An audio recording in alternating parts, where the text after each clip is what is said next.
ಸ್ತೋತ್ರ ಕರ್ತನೆ, ಸ್ತೋತ್ರಪ್ಪ. ನಿನ್ನ ವಿಶೇಷವಾದ ಕರುಣೆ ನಮ್ಮ ಮೇಲೆ ಇರುವುದರಿಂದ 3ನೇ ತಿಂಗಳನ್ನು ಕಾಣುವಂತೆ ಕೃಪೆ ಮಾಡಿದ್ದೀರಾ. ಕೃಪೆ ಮಾಡಿದ ದೇವರಿಗೆ ನಮ್ಮನ್ನು ಸಮರ್ಪಿಸಿಕೊಳ್ಳುತ್ತಿದ್ದೇವೆ.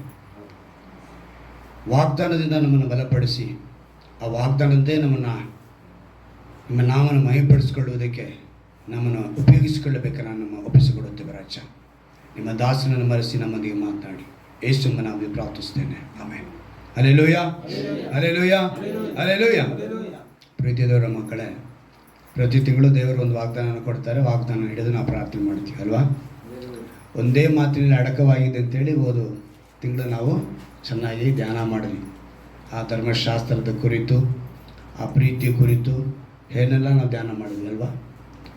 ಇವತ್ತಿನ ಒಂದು ವಾಗ್ದಾನ ಕೂಡ ನಮಗೆಲ್ಲ ತುಂಬ ಪರಿಚಯವಾದಂಥ ಒಂದು ಮಾತು, ವಾಕ್ಯ.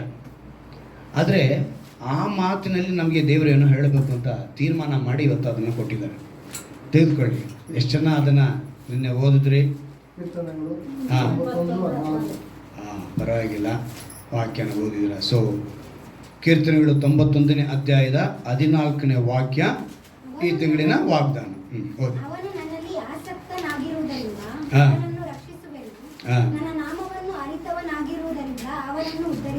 ಸಾಕು. ಈ ಮಾತನ್ನು ನಾವು ಸಾಮಾನ್ಯವಾಗಿ ಪ್ರತಿಯೊಂದು ಸಲ ಯಾವುದೇ ಒಂದು ಮನೆಗೆ ಹೋದಾಗಲೂ ಸರಿ, ಯಾರಿಗನ ಒಂದು ಪ್ರೇಯರ್ ಮಾಡುವಾಗಲೂ ಸರಿ, ಈ 90ನೇ ಕೀರ್ತನೆಯನ್ನು ನಾವು ಸಾಮಾನ್ಯವಾಗಿ ಓದ್ತೀವಿ. ನಾನಂತೂ ಈ ಕೀರ್ತನೆನ ಯಾವುದನ್ನೋ ಒಂದು ಮನೆಗೆ ನಾವು ಹೋಗ್ತೀವಿ ಅಂತ ಹೇಳಿದ್ರೆ, ಇವಾಗ ಒಂದು ಹಾಲು ಉಗ್ಸ್ಬೇಕು ಅಂತಾರೆ ಕೆಲವರು ಅಲ್ವಾ? ಅದನ್ನೆಲ್ಲ ಕೆಲವರು ನಂಬಲ್ಲ. ಈ ಹಾಲು ಉಗ್ಸೋದು ಅಂತಲೇ ಏನದಲ್ಲ, ಏನು ನಾವೇನು ಅನ್ಯರ ಅವ್ರ ಥರ ನಾವು ಮಾಡಬೇಕಂತೆಲ್ಲ ಪ್ರಶ್ನೆ ಮಾಡ್ತಾರೆ. ನೋಡಿ, ಇದು ಯಾರಿಗೂ ಸಂಬಂಧಪಟ್ಟಿದ್ದಲ್ಲ. ಈ ಹಾಲು ಉಗ್ಸೋದಾಗಿರ್ಬೋದು, ಅಥವಾ ಉಪ್ಪಿಡೋದಾಗಿರ್ಬೋದು, ನೀರಿಡೋದಾಗಿರೋದು, ಇವೆಲ್ಲ ಬಂದ್ಬಿಟ್ಟು ಯಾವುದು ಸಂಪ್ರದಾಯನೂ ಅಲ್ಲ, ಆಚಾರನೂ ಅಲ್ಲ, ಪದ್ಧತಿನೂ ಅಲ್ಲ.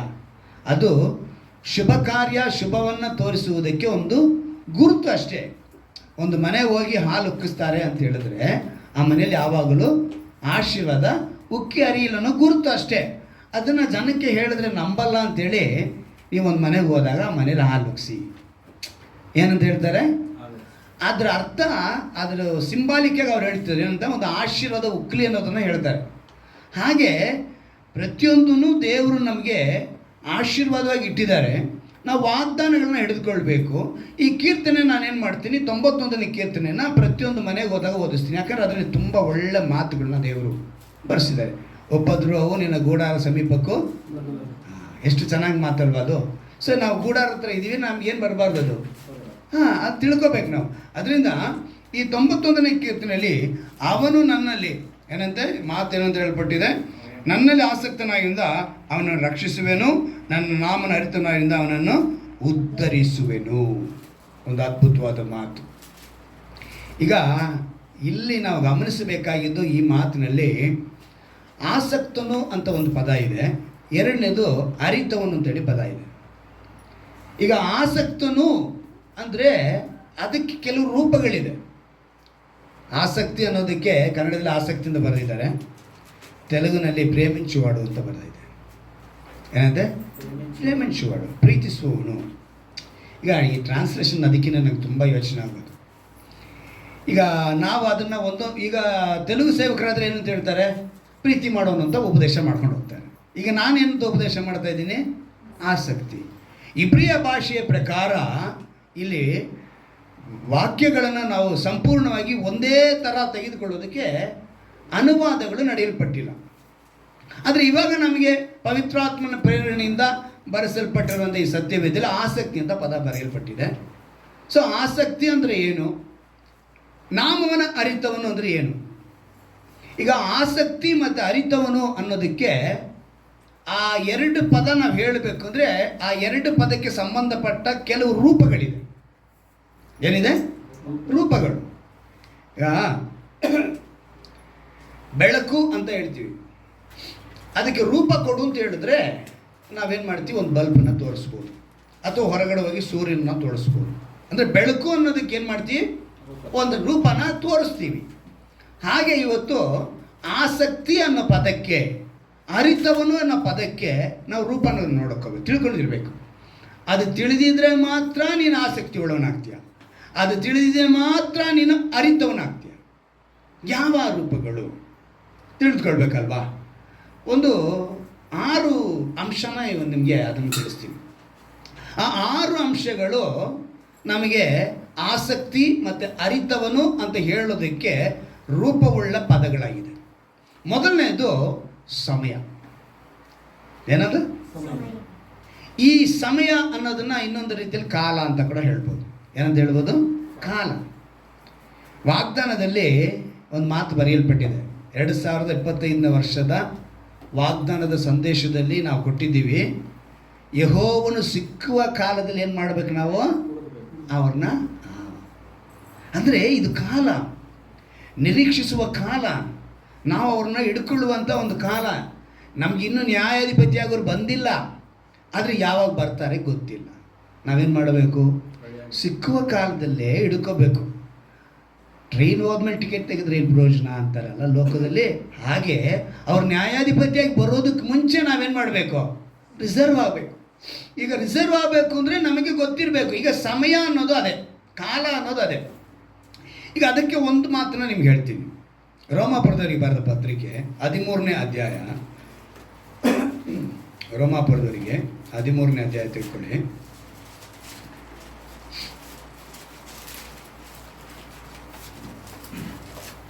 ಅದರಲ್ಲಿ ಕೆಲವು ಮಾತುಗಳನ್ನ ನಾನು ನಿಮಗೆ ತಿಳಿಸ್ತೀನಿ. 13ನೇ ಅಧ್ಯಾಯದಲ್ಲಿ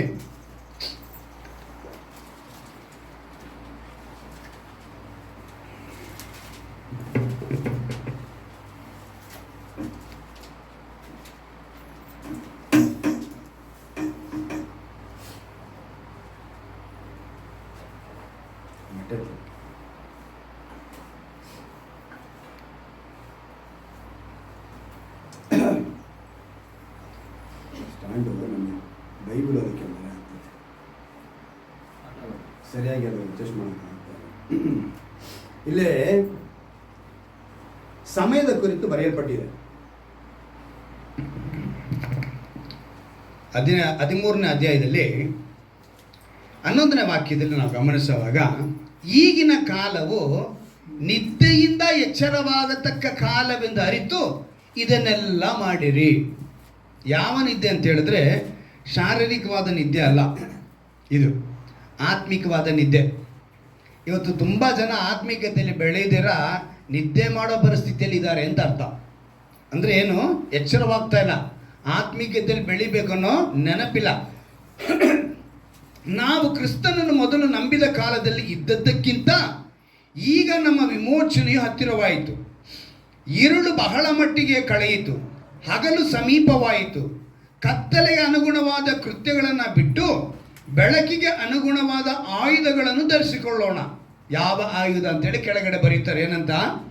ದುಂದೌತಣ, ಕುಡಿತನಗಳಲ್ಲಿ ಆಗಲಿ, ಕಾಮ ವಿಲಾಸ ನಿರ್ಲಜ ಕೃತ್ಯಗಳಲ್ಲಿ ಆಗಲಿ, ಜಗಳ ಹೊಟ್ಟೆ ಕಿಚ್ಚುಗಳಲ್ಲಿ ಆಗಲಿ ಕಾಲ ಕಳೆಯದೆ ಹಗಲು ಹೊತ್ತಿಗೆ ತಕ್ಕ ಹಾಗೆ ಮಾನಸ್ಥರಾಗಿ ನಡೆದುಕೊಳ್ಳೋಣ.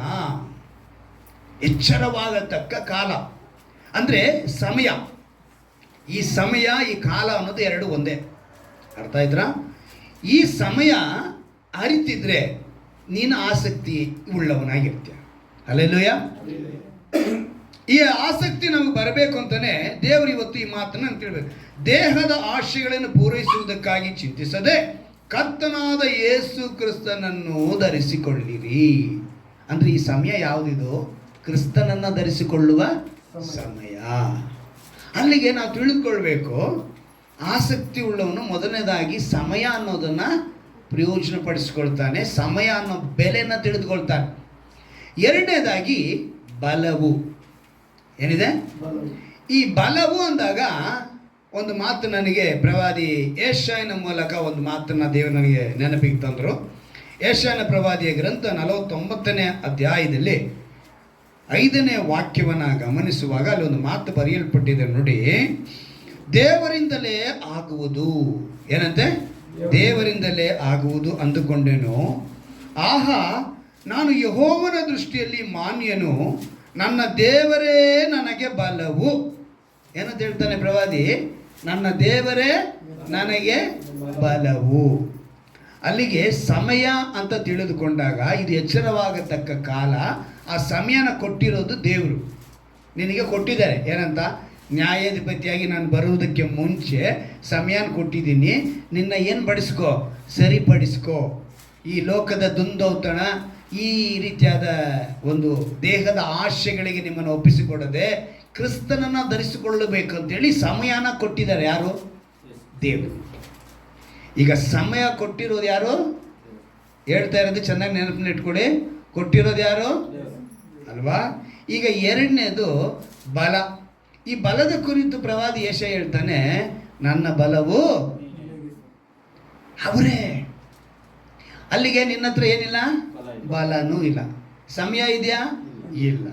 ಬಲನೂ ಆತನೇ. ಮೇಲ್ಗಡೆ ವಾಕ್ಯವನ್ನು ಗಮನಿಸುವಾಗ ಅವ್ರು ಹೇಳ್ತಾರೆ, ನಾನು ಗರ್ಭದಲ್ಲಿ ಇದ್ದಾಗಲೇ ಯೆಹೋವನು ನನ್ನನ್ನು ಕರೆದನು. ಎಲ್ಲಿದ್ದಾಗ? ಗರ್ಭದಲ್ಲಿರುವಾಗ ಯಾರು ಕರೆದಿದ್ದಾರೆ? ದೇವರು ಕರೆದಿದ್ದಾರೆ. ಹೇಗೆ ಕರೀತಿದ್ದಾರೆ ಅಂತ ನೋಡಿ. ಅಲ್ಲಿ ತಾಯಿಯ ಉದರದಲ್ಲಿ ಇದ್ದದ್ದಿನಿಂದಲೂ, ಎಷ್ಟು?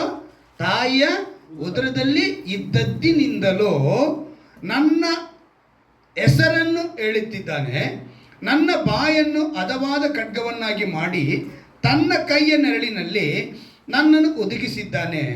ನನ್ನನ್ನು ಚೂಪಾದ ಬಾಣವನ್ನಾಗಿ ರೂಪಿಸಿ ತನ್ನ ಬತ್ತಳಿಕೆಯಲ್ಲಿ ಮುಚ್ಚಿಟ್ಟಿದ್ದಾನೆ. ಎಷ್ಟು ಅದ್ಭುತವಾಗಿ! ಆತನದೇ ಆದ ಒಂದು ಬತ್ತಳಿಕೆ ಇದೆ. ಬತ್ತಳಿಕೆ ಅಂದ್ರೇನು? ಬತ್ತಳಿಕೆ, ಬಾಣ ಇಡೋದು ಒಂದು ಬತ್ತಳಿಕೆ ಅಲ್ವಾ? ಹಾಗೆ ಇಲ್ಲಿ ಬಾಣಕ್ಕೆ ಸಂಬಂಧಪಟ್ಟ ಬತ್ತಳಿಕೆ ಇದೆ. ನಾವು ಸಾಮಾನ್ಯವಾಗಿ ಒಂದು ಬತ್ತಳಿಕೆ ಅಂದರೆ ನಾವು ಮನೆ ವಸ್ತುನ ಹಾಕಿಡುವಂಥದ್ದು. ಯಾವುದನ್ನ ಆಗಿರ್ಬೋದು, ಟ್ರಂಕು, ಸೂಟ್ ಕೇಸು, ಎಂಥದನ್ನೆಲ್ಲ ಇಟ್ಕೊಳ್ಳಿ. ಹಣ ಇಡೋ ಗಲ್ಲಾಪೆಟ್ಟಿಗೆ ಅಲ್ವಾ? ಎಲ್ಲವೂ ಸಮ, ಅದಕ್ಕೆ ಅರ್ಥ. ಅಲ್ಲಿಗೆ ನಾವಿವಾಗ ಆ ಬತ್ತಳಿಕೆಯಲ್ಲಿ ಇಟ್ಟಂಗೆ, ಯಾರಿಗೆ? ದೇವರ ಬತ್ತಳಿಕೆಯಲ್ಲಿ ನಾವಿದ್ದೀವಿ. ನಮ್ಮನ್ನು ಅವರು ಚೂಪಾದ ಬಾಣವನ್ನಾಗಿ ಮಾರ್ಪಡಿಸಿ ನಮ್ಮನ್ನು ಇಲ್ಲಿ ಬಿಟ್ಟಿದ್ದಾರೆ. ಈಗ ನಾವು ಆ ಬಾಣ ಏನಕ್ಕೆ ಆಗಿರಬೇಕು? ದೇವರ ನಾಮನ್ನು ಪ್ರಯೋಜನಪಡಿಸುವುದಕ್ಕಾಗಿ ಆ ಬಾಣ ಉಪಯೋಗಿಸಲ್ಪಡಬೇಕು. ಅದಕ್ಕೆ ಅವನು ಹೇಳ್ತಾನೆ, ನಾನು ಏನೋ ಅಂದ್ಕೊಂಡೆ ಅಂತ ಹೇಳ್ತಾನೆ ನೋಡಿ.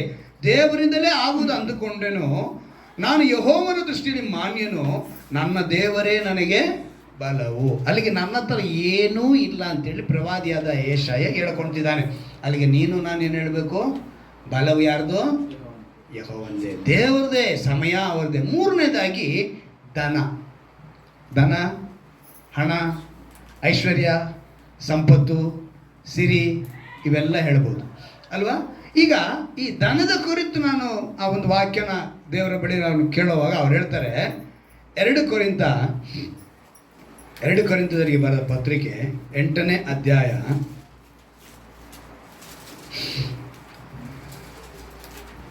1 ಅದ್ಭುತವಾದ ಮಾತರಲ್ಲಿ ಒಂದು ಬರೆಯಲ್ಪಟ್ಟಿದೆ. 8ನೇ ಅಧ್ಯಾಯದಲ್ಲಿ 9ನೇ ವಾಕ್ಯವನ್ನು ನಾನು ಗಮನಿಸಿದೆ.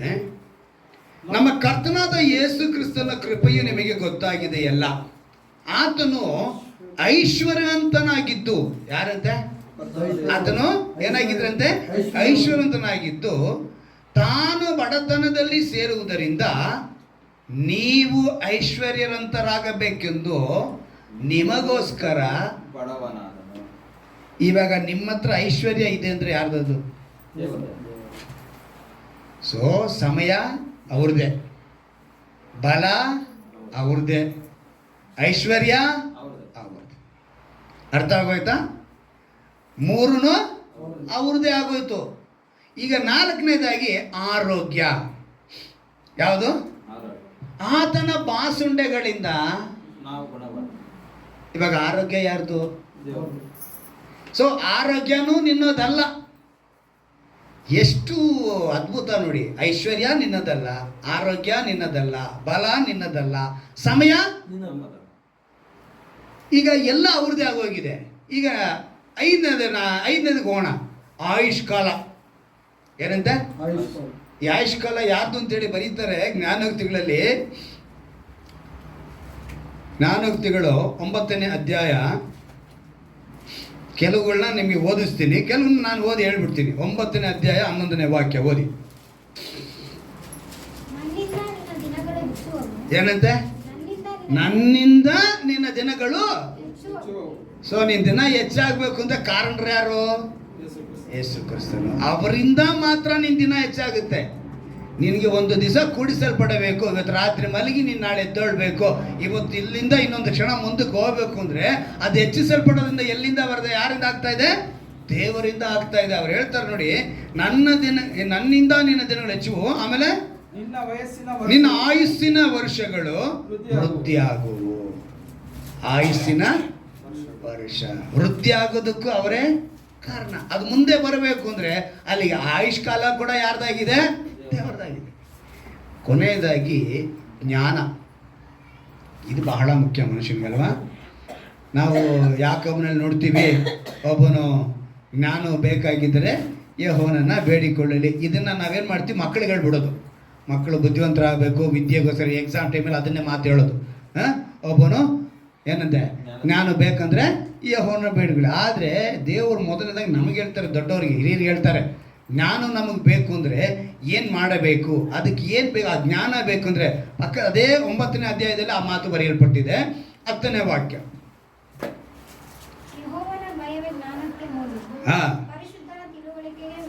ಅಲ್ಲಿಗೆ ನೀನು ದೇವರಿಗೆ ಭಯ ಪಡೋದೇ ಜ್ಞಾನ.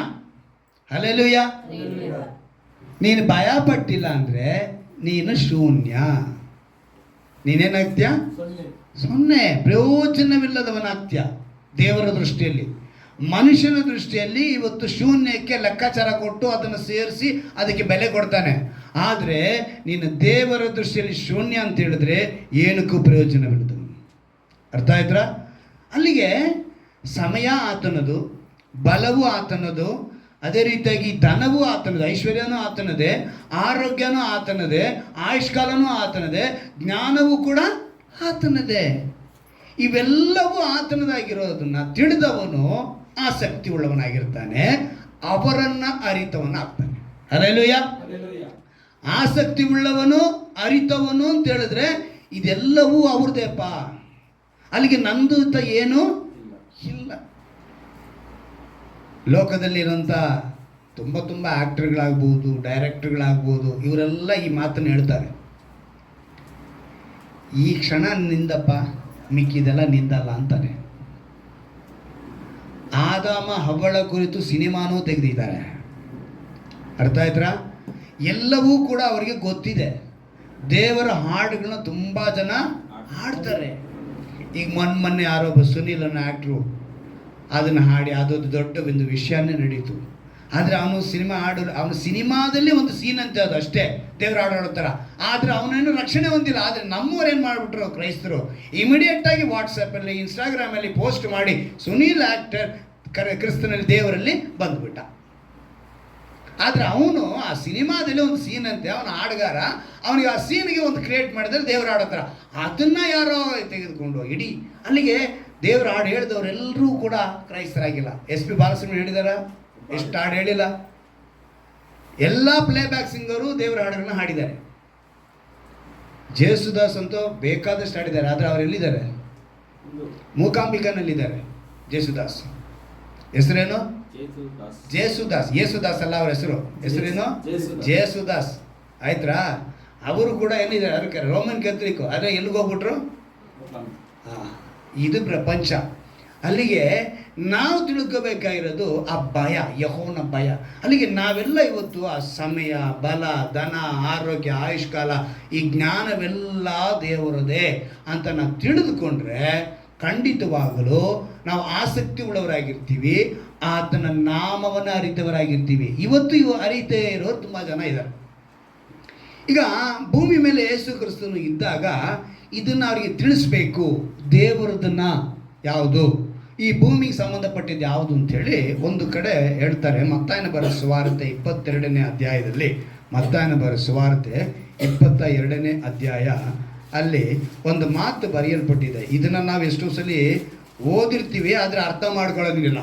22ನೇ ಅಧ್ಯಾಯದ 21ನೇ ವಾಕ್ಯ. 22ನೇ ಅಧ್ಯಾಯ ಮತ್ತಾಯ 21ನೇ ವಾಕ್ಯ ಓದಿ. ಅವರು ಕೈಸರನದು ಅಂದರು.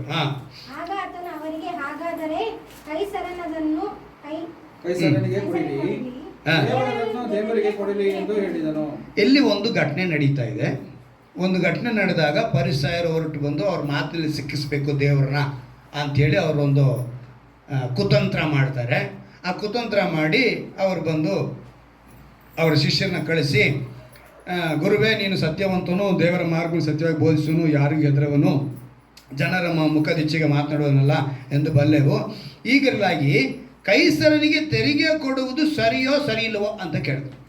ಟ್ಯಾಕ್ಸ್ ಕಟ್ಟೋದು ಸರಿನಾ ತಪ್ಪ? ಕೇಳಿದ ತಕ್ಷಣ ದೇವರು ಏನು ಮಾಡಿದ್ರು, ಇವನ್ನ ಮಾತಿನಲ್ಲಿ ಸಿಗಿಸ್ಬೇಕು ಅಂತಲೇ ಅವ್ರು ಪ್ಲ್ಯಾನ್ ಮಾಡ್ಕೊಂಡು ಅಲ್ಲಿ ಬಂದಿರೋದು. ಆಗೇನು ಮಾಡಿದ್ರು, ಸರಿ ಬನ್ನಪ್ಪ ಅಲ್ಲಿ ಒಂದು ನಾಣ್ಯ ಇದೆಲ್ಲ ಎತ್ಕೊಂಡ್ಬನ್ನಿ ಅಂದರು. ಈಗ ಆ ನಾಣ್ಯನ ಉಂಟು ಮಾಡಿರೋದು ಯಾರು? ಅವನೇ. ಆ ನಾಣ್ಯದ ಮೇಲೆ ಅವನ ರೂಪನೇ ಇರುತ್ತೆ.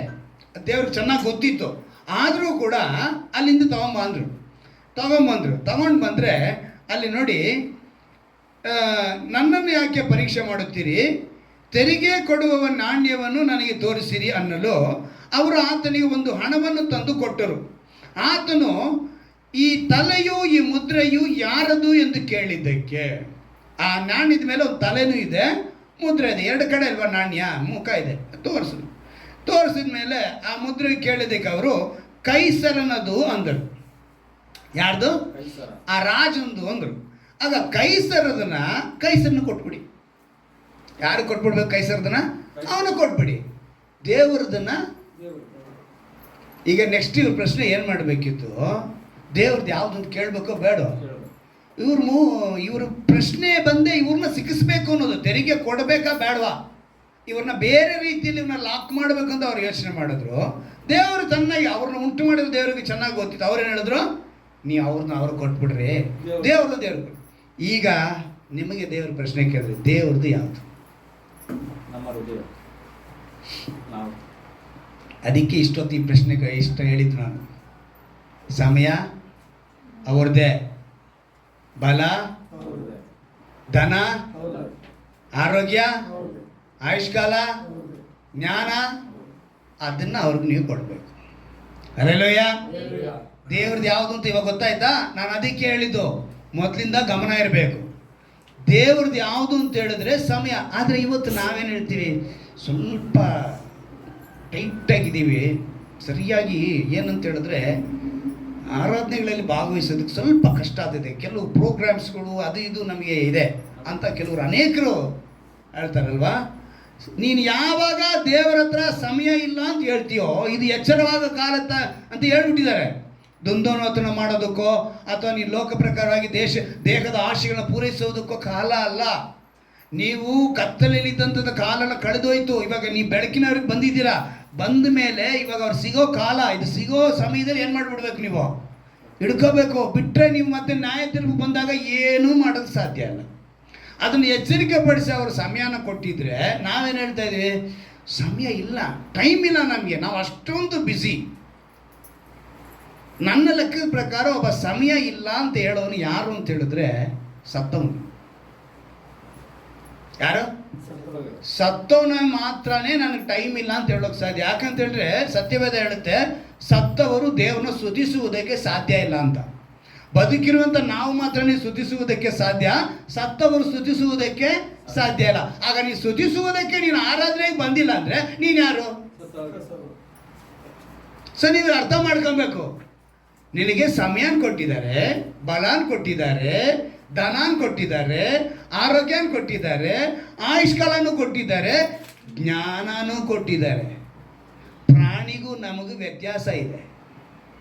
ನಮಗೆ ಸಂಬಂಧಗಳನ್ನು ಗುರುತಿಸುವುದಕ್ಕೋಸ್ಕರನೇ ಒಂದು ಗುಣ ಹೆಚ್ಚಿಗೆ ಕೊಟ್ಟಿರೋದು.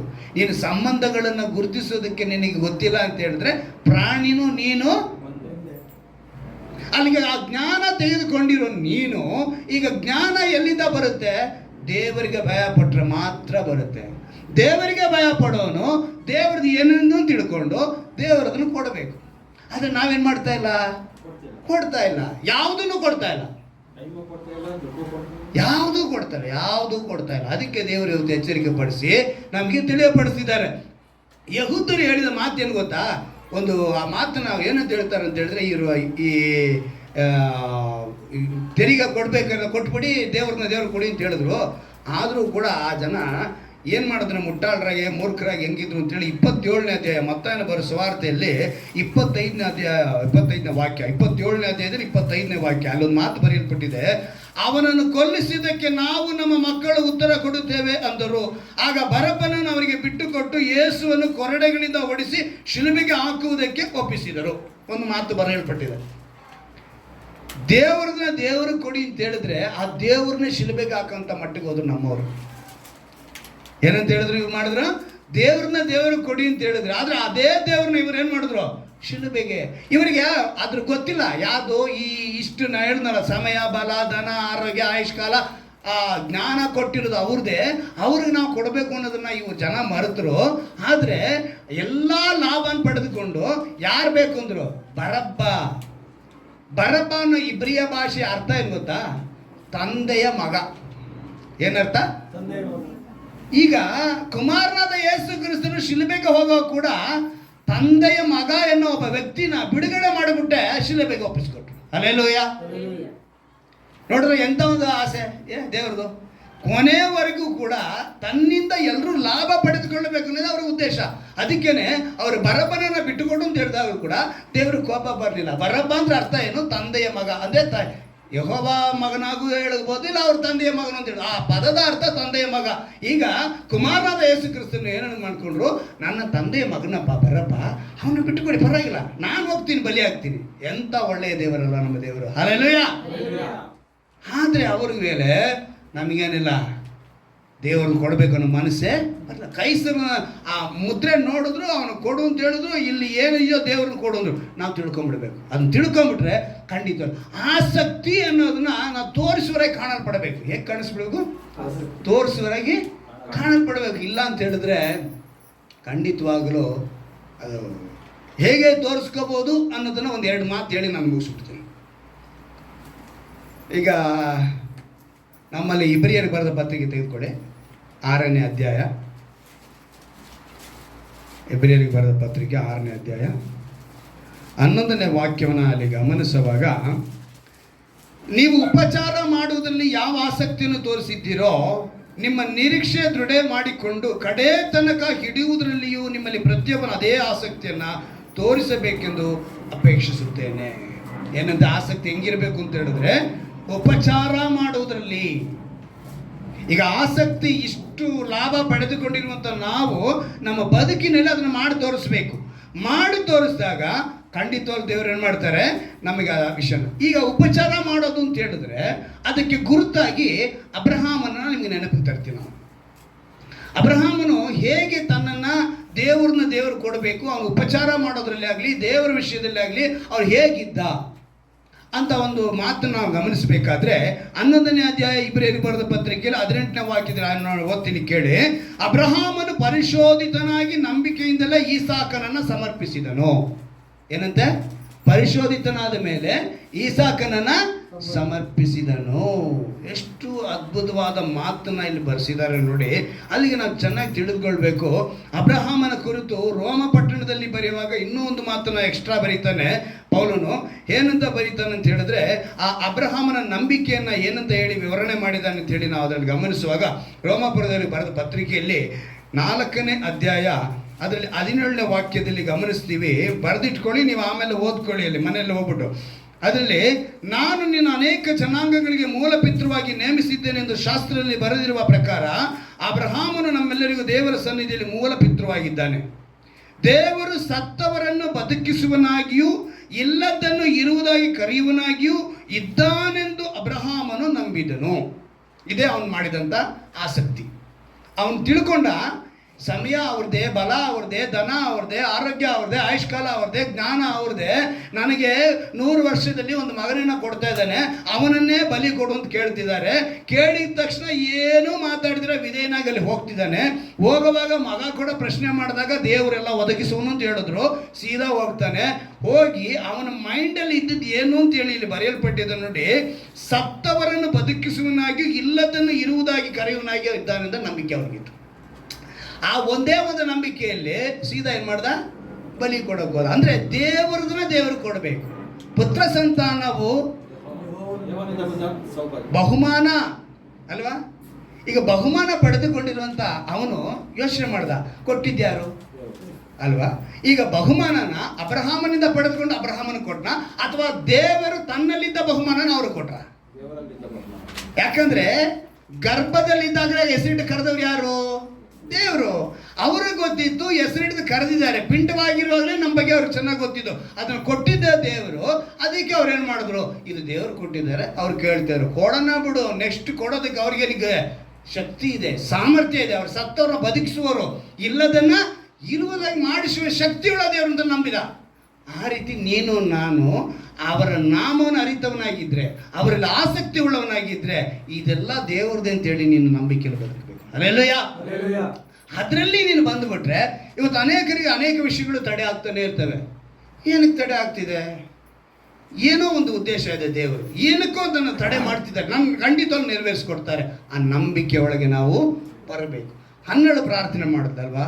12 ಪ್ರಾರ್ಥನೆ ಮಾಡಿದಾಗ ಅವಳು ಸವತಿ ತುಂಬ ಚುಚ್ಚಿ ಮಾತಾಡದಂತೆ. ಅವಳು ಬಂದು ಕೇಳ್ತಾಳೆ, ಏನಂತೇಳಿ ಅರಕೆ ಮಾಡ್ತಾಳೆ. ಏನಂತ ಅರಕೆ ಮಾಡ್ತಾಳೆ? ದೇವರ ಬಳಿ ಈ ಮಗುನ ಕ್ಷೌರ ಕತ್ತಿ ಬೀಳದಂತೆ ಹಾಲು ಉಣಿಸೋವರೆಗೂ ಉಣಿಸಿ ಆಮೇಲೆ ತಗೊಂಬಂದು ಎಲ್ಲಿ ಬಿಟ್ಟುಬಿಡ್ತೀನಿ, ಹಾಲಿನಲ್ಲಿ ಬಿಟ್ಟುಬಿಡ್ತೀನಿ ಅಂತ ಹೇಳಿದ್ಲು ಅಲ್ವಾ? ಬಂಜೆತನದಿಂದ ಪ್ರಾರ್ಥನೆ ಕೇಳಿ ದೇವರು ಅಲ್ಲಿಗೆ ತಗೊಂಬಂದು ಕೊಡೋದ ಕಾರಣನೇ ಏನು? ಅವಳ ಅರಕೆ. ಈಗ ಪುತ್ರ ಭಾಗ್ಯ ದೇವರಿಂದ ಬಂದ ಬಹುಮಾನ ಅಂತ ಅಳ್ತಿದ್ಲು ಅವಳು. ಏನು ಮಾಡಿದ್ಲು? ಈಗ ಅವಳು ಕೇಳಿದ್ದು ಒಂದೇ ಮಗ ಅಂತ. ನೀವು ಚೆನ್ನಾಗಿ ಅಧ್ಯಾಯ ಓದ್ ನೋಡಿ, ನಾವು ಒಂದು ಮಗನನ್ನು ಕೊಡು ಅಂತ ಕೇಳಿದ್ರು. ಏನು ಹೇಳಿದ್ರು? ಒಂದು ಮಗ. ಇವತ್ತು ನಮ್ಮಲ್ಲಿ ಕೂಡ ಕೆಲವರು ಕೇಳ್ತಾರೆ, ಮಕ್ಕಳಾಗಿಲ್ಲ ಅಂತ ಹೇಳಿದ್ರೆ ನನಗೆ ಅದರಲ್ಲಿ ಜೆಂಡರ್ ಹೇಳ್ತಾರೆ, ಗಂಡು ಮಗನೇ ಬೇಕು. ಕೆಲವರು ಕೇಳ್ತಾರೆ ಅಲ್ವಾ? ಹರಕೆ ಹೊತ್ಕೊಂಡು. ನನಗೀಗ ನೆನಪು ಬರ್ತಿದೆ ವಸಂತ ಸಿಸ್ಟರ್ದು ಒಂದು ಫ್ಲ್ಯಾಶ್ ಬ್ಯಾಕ್. ನಾನು ಆ ಇಟ್ಟಿಗೆ ಮನೆಯಲ್ಲಿ ಪ್ರೇಯರ್ ನಡ್ಸಕ್ಕೆ ಬಂದಾಗ ಇವರಪ್ಪ ಆಚೆ, ನಾರಾಯಣಪ್ಪ, ಅಕ್ಕಯ್ಯಮ್ಮ, ಪುಟ್ಟಮ್ಮ, ಸಿಸ್ಟ್ರು, 4 ಜನ ಹೆಂಚಿನ ಮನೇಲಿ ನನ್ನ ತಲೆ ಹೊಡೆಯುತ್ತೆ ಹಿಂಗೆ ನಿಂತ್ಕೊಂಡ್ರೆ. ನಾನು ಹಿಂದೆ ಹಿಂಗೆ ನಿಂತ್ಕೊಂಡ್ರೆ ತಲೆ ಹೊಡೆಯುತ್ತೆ ಅಂತ ಹೆಂಚು ಮನೆಯಲ್ಲಿ ನಾವು ಪ್ರಾರ್ಥನೆ ನಡೆಸ್ತಾ ಇದ್ದೀವಿ. ಅವರ ನಂಬಿಕೆ ಇವತ್ತು 2 ಮುದ್ದಾದ ಮಕ್ಕಳನ್ನ ದೇವ್ರು ಕುಂತಿದ್ದಾರೆ. ಹಲ್ಲೆಲೂಯಾ.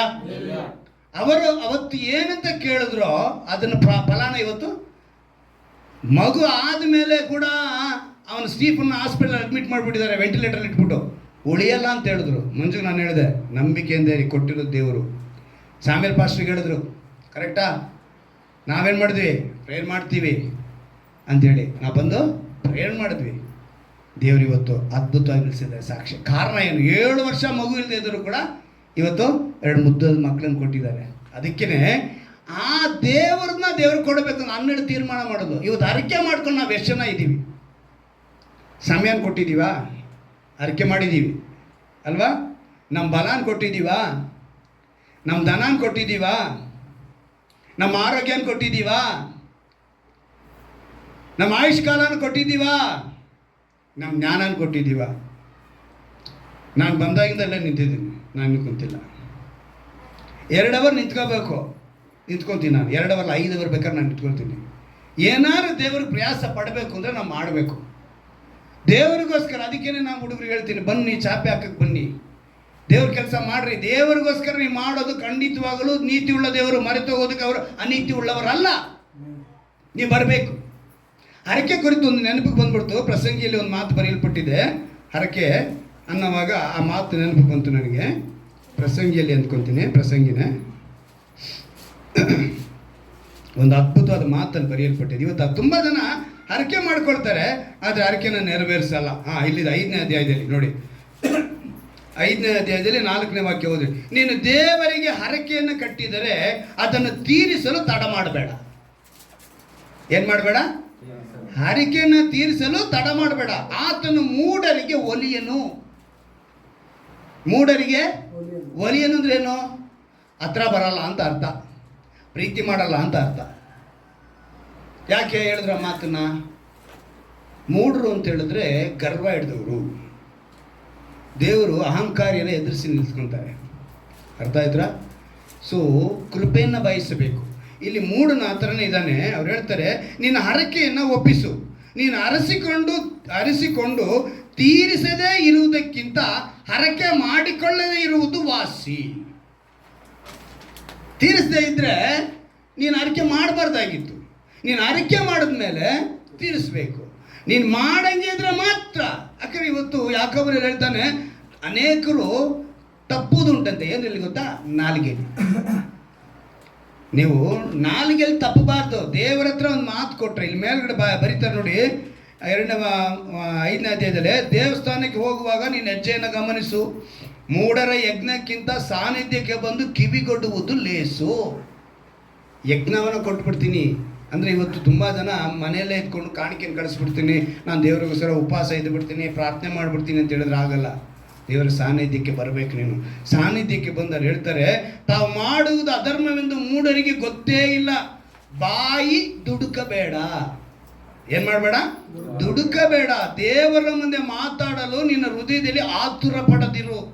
ದೇವರ ಆಕಾಶದಲ್ಲಿದ್ದಾನಲ್ಲವೇ, ನೀನು ಭೂಮಿಯಲ್ಲಿದ್ದಿ, ಆದ ಕಾರಣ ನಿನ್ನ ಮಾತುಗಳು ಕೊಂಚವಾಗಿರಲಿ. ಹೆಂಗಿರ್ಬೇಕು? ಕೊಂಚವಾಗಿರಲಿ. ಇಷ್ಟ ಬಂದಾಗ ನೀನು ಅರಿಕೆ ಮಾಡ್ಕೊಂಬಿಟ್ಟು ದೇವ್ರ ಮಾತ್ರ ಸಮಯ ಅವ್ರದ್ದೇ ಸಮಯ ಕೊಟ್ಟಿದ್ದೀರಾ? 24 ಗಂಟೆಯಲ್ಲಿ ನಾವು ಎಷ್ಟು ದೇವರಿಗೆ ಕೊಡ್ತಾ ಇದ್ದೀವಿ? ಎಷ್ಟು ಕೊಡ್ತಾ ಇದ್ದೀವಿ? ಯೋಚನೆ ಮಾಡಬೇಕು. ಬಲಾನ್ ಕೊಟ್ಟಿದ್ದಾರೆ, ಈ ಬಲಾನ ದೇವ್ರಿಗೋಸ್ಕರ ಎಷ್ಟು ಸಲ ಉಪಯೋಗಿಸ್ತೀರಿ? ದನಾನ್ ಕೊಟ್ಟಿದ್ದಾರೆ, ಎಷ್ಟು ನಮ್ಮ ಸಭೆಯಲ್ಲಿ ಅದೇ ಹೇಳ್ತೀನಲ್ಲ, ಆವಾಗಲೂ ನೆನಪು ತರ್ತೀನಿ, ದಶಮ ಭಾಗ ತೆಗೆದುಕೊಳ್ಳಲ್ಲ. ಆದರೆ ಕೊಡುವವನು ಬಲಾತ್ಕಾರದಿಂದ ಕೊಡಬೇಕಾಗಿಲ್ಲ. ಹೊಸ ಒಡಂಬಡಿಕೆ ಅಲ್ವಾ? ಕಾಣಿಕೆ ಇಲ್ಲದೆ ದೇವರ ಬಾಂಡ ಏನಕ್ಕೆ ಬರಬಾರ್ದು? ಆಲಯಕ್ಕೆ ಬರಬಾರ್ದು. ಎಲ್ಲ ತಿಳಿದಂಥ ನಾವು ಹೇಗಿದ್ದೀವಿ? ದೇವರು ಕೊಡ್ತಾ ಇದ್ದೀವಾ? ನಾವು ಸಭೆಯ ಕಾರ್ಯಗಳಲ್ಲಿ ಏನೆಲ್ಲ ಮಾಡ್ತಾ ಇದ್ದೀವಿ? ನಮ್ಮ ಸಭೆಯ ಅಗತ್ಯಗಳನ್ನ ಹೇಗೆ ಪೂರೈಸ್ಕೊಳ್ತಾ ಇದ್ದೀವಿ? ಕೊಡುವರ ವಿಷಯದಲ್ಲಿ ಅರಿಕೆ ಮಾಡಿಕೊಂಡ ಮೇಲೆ ಹೇಗಿರಬೇಕು? ದೇವರು ಹೇಳ್ತಿದ್ದಾರೆ, ಅದಕ್ಕೇ ಪ್ರತಿಯೊಬ್ಬನು ಅಂದರೆ ನಿನ್ನ ಭೂಮಿಯ ಮೇಲೆ ಇದ್ದೀಯ, ಆದ ಕಾರಣ ಮಾತ್ರ ಕೊಂಚವಾಗಿ ಕನಸು ಮಹಾಪ್ರಯಾಸದಿಂದಲೂ ಉಂಟಾಗುತ್ತದೆ, ಮೂಢನ ಧ್ವನಿ ಬಹುಮಾತುಗಳಿಂದಲೂ ಕೂಡಿದಾಗಿದೆ. ನೀನು ದೇವರಿಗೆ ಅರಿಕೆಯನ್ನು ಕಟ್ಟಿದರೆ ಅದನ್ನು ತೀರಿಸಲು ತಡ ಮಾಡಬೇಡ. ಅರಿಕೆ ಮಾಡ್ದ ಕೊಟ್ಬಿಡು. ಸಮಯ ಆಗ್ಬೋದು, ಬಲ ಆಗ್ಬೋದು, ಧನ ಆಗ್ಬೋದು, ಆಯುಷ್ಕಾಲ ಆಗ್ಬೋದು, ನಿನ್ನ ಜ್ಞಾನ ಆಗ್ಬೋದು, ಎಲ್ಲವನ್ನೂ ದೇವರು ಕೊಟ್ಟಿದ್ದಾರೆ. ದೇವರಿಗೆ ನೀನು ಕೊಡಲೇಬೇಕು. ನೀನು ದೇವರು ಕೊಟ್ಟಿಲ್ಲ ಅಂತ ಹೇಳಿದ್ರೆ ಅಲ್ಲಿ ನಿನಗೆ ಪ್ರಯೋಜನವಿಲ್ಲ, ಆಶೀರ್ವಾದವೂ ಸಿಗಲ್ಲ. ಇವತ್ತು ನಿನ್ನ ಆಸಕ್ತಿ ಉಳ್ಳವನು ಅಂತ ಹೇಳಿದ್ರೆ ನೀನೇನು ಮಾಡಬೇಕು? ಇದೆಲ್ಲ ದೇವ್ರದ್ದು ಅಂತ ತಿಳ್ಕೊಬೇಕು. ಅವರ ನಾಮನ ಅರಿತವನು ಅಂತ ಹೇಳಿದ್ರೆ ಇದನ್ನೆಲ್ಲ ನೀನು ತಿಳಿದಿರ್ಬೇಕು. ಈ ಅನುಭವ ಕೊಡಿ ಅಂತೇಳಿ ನಾವೆಲ್ಲ ಮೊಣಕಾಲು ಹಾಕಿ ನಾವು ಪ್ರಾರ್ಥನೆ ಮಾಡೋಣವಾ? ದೇವರ ಬಳಿ ಬಂದಿರುವಂಥ ನಮಗೆ ದೇವರೊಂದು ಅದ್ಭುತವಾದ ವಾಗ್ದಾನದೊಂದಿಗೆ ನಮ್ಮನ್ನು ನಡೆಸ್ಕೊಂಡು ಬಂದಿದ್ದಾರೆ. ಎಲ್ಲರೂ ಕೇಳೋಣವಾ? ಸ್ತೋತ್ರ ಕರ್ತನೇ, ಸ್ತೋತ್ರ. ಅವನು ನನ್ನಲ್ಲಿ ಆಸಕ್ತನಾಗಿರುವುದರಿಂದ ಅವನನ್ನು ರಕ್ಷಿಸುವೆನು. ನನ್ನ ನಾಮವನ್ನು ಅರಿತವನಾಗಿರುವುದರಿಂದ ಅವನನ್ನು ಉದ್ಧರಿಸುವನೆಂಬ ಮಾರ್ಚ್ ತಿಂಗಳಿನ ಒಂದು ವಾಗ್ದಾನದೊಂದಿಗೆ ನಿನ್ನ ಬಳಿ ನಾವು ಬಂದಿದ್ದೇವಪ್ಪ. ಇವತ್ತು ನಿನ್ನ ವಿಶೇಷವಾದ ಕೃಪೆಯನ್ನು ಅನುಗ್ರಹಿಸು. ವಿಶೇಷವಾದ ರೀತಿಯಲ್ಲಿ ಕರ್ತನೆ ನಮ್ಮನ್ನು ನಡೆಸು ಕರ್ತನೆ. ಈ ವಾಕ್ಯಕ್ಕೆ ಒಪ್ಪಿಸಿಕೊಟ್ಟವರಾಗಿ ಯಾರ್ಯಾರು ಬದುಕುತ್ತಾರೋ, ಸಮಯ ನಿನ್ನದು, ಬಲವೂ ನಿನ್ನದು, ಧನವೂ ನಿನ್ನದು, ಆರೋಗ್ಯ ನಿನ್ನದು, ಆಯುಷ್ಕಾಲ ನಿನ್ನದು, ಜ್ಞಾನ ನಿನ್ನದಪ್ಪ. ನಮ್ಮದು ಅಂತ ಏನೂ ಇಲ್ಲ ಕರ್ತನೆ. ಕೈಸರನ್ನ ಕೈಸರಿಗೆ ಕೊಡಿ, ದೇವರನ್ನ ದೇವರಿಗೆ ಕೊಡಿ ಅಂತ ಹೇಳುವಾಗ ಆಸಕ್ತಿ ಉಳ್ಳವನು, ಅವರ ನಾಮನ ಅರಿತವನು, ಇವೆಲ್ಲವನ್ನು ಕೂಡ ದೇವರದು ಅಂತ ಹೇಳಿದು ದೇವರಿಗೆ ಕೊಡುವನಾಗಿರ್ತಾನೆ. ಈ ಅನುಭವ ಬೇಕು ಅಂತೇಳಿ ಯಾರ್ಯಾರು ಒಪ್ಪಿಸಿಕೊಡುತ್ತಾರೋ ಅವರೆಲ್ಲರನ್ನು ಕೂಡ ಈ ವಾಕ್ಯದಂತೆ ನೀನು ನಡೆಸಿ ಆಶ್ರಯಿಸಬೇಕನ್ನು ಪ್ರಾರ್ಥಿಸ್ತೇನೆ. ಈ ವಾಕ್ಯದ ಮೇಲೆ ಕರ್ತನದು ಭಯ ಬರಲಿ ಕರ್ತನೆ. ವಾಕ್ಯಕ್ಕೆ ಒಪ್ಪಿಸಿಕೊಟ್ಟವನಾಗಿ ಬದುಕುವಂತೆ ಕೃಪೆ ಮಾಡಿಕೊಡು. ಈ ತಿಂಗಳಲ್ಲಿ ಕರ್ತನೆ ಯಾರ್ಯಾರು ಶುಭ ಕಾರ್ಯಗಳನ್ನು ಮಾಡ್ತಾರೋ ಅವರೆಲ್ಲರನ್ನು ಕೂಡ ಆಶೀರ್ವದಿಸು, ಬಲಪಡಿಸು, ನಿಮ್ಮ ನಾಮನ ಮಹಿಪಡಿಸ್ಕೊಳ್ಳಿ. ದಿನಗಳು ಆಚರಿಸೋಣ, ಅವರು ಆಶೀರ್ವದಿಸ್ಕೊಳ್ಳಿ. ಅವರಿಗೆ ಕರ್ತನೆ ನಿನ್ನ ವಿಶೇಷವಾದ ಕೃಪೆಯಿಂದ ತುಂಬಿಸಿಕೊಡಬೇಕನ್ನು ನಾನು ಪ್ರಾರ್ಥಿಸ್ತೇನೆ. ಒಂದು ವೇಳೆ ಕರ್ತನೆ ಯಾವುದಾದ್ರು ಹೊಸ ಕಾರ್ಯಗಳು ಆರಂಭಿಸಬೇಕೆಂದು ಯಾರು ತೀರ್ಮಾನ ಮಾಡಿದರೆ ಆ ಆರಂಭಿಸುವುದಕ್ಕೆ ದೇವರೇ ನಿನ್ನ ಕೃಪೆಯನ್ನು ಅನುಗ್ರಹಿಸು. ಹಾಗೆ ಪ್ರತಿಯೊಬ್ಬರ ಮೇಲೆ ನಿನ್ನ ವಿಶೇಷವಾದ ಕರುಣೆ ಇರಲಿ, ನಿನ್ನ ಪ್ರೀತಿ ಇರಲಿ. ಬಂದಿರುವಂಥ ಪ್ರತಿಯೊಬ್ಬರು ವಾಗ್ದಾನದ ಆಶ್ರಯವನ್ನು ಹೊಂದಿಕೊಂಡು ಹೋಗುವಂತೆ, ಈ ವಾಗ್ದಾನ ಆಶ್ರಯ ಹೊಂದಿಕೊಂಡಂತೆ ಇವರ ಮುಖದಿಂದ ಅನೇಕರಿಗೆ ಆ ವಾಗ್ದಾನ ಆಶೀರ್ವಾದಗಳು ಹೊರಬರುವಂತೆ ಇವರನ್ನು ಆಶೀರ್ವದಿಸು. ನಿಮ್ಮ ನಾಮನ ಮಹಿಪಡಿಸಿಕೊಂಡು ನಮ್ಮ ರಕ್ಷಕನೂ ವಿಮೋಚಕನೂ ಆಗಿರುವ ಯೇಸು ಕ್ರಿಸ್ತನ ನಾಮದಲ್ಲಿ ಪ್ರಾರ್ಥಿಸಿ ಬೇಡುವಂತ ಮೆಚ್ಚಿಕೊಳ್ಳುತ್ತದೆ. ಆಮೆನ್. ಹಲ್ಲೆಲೂಯಾ.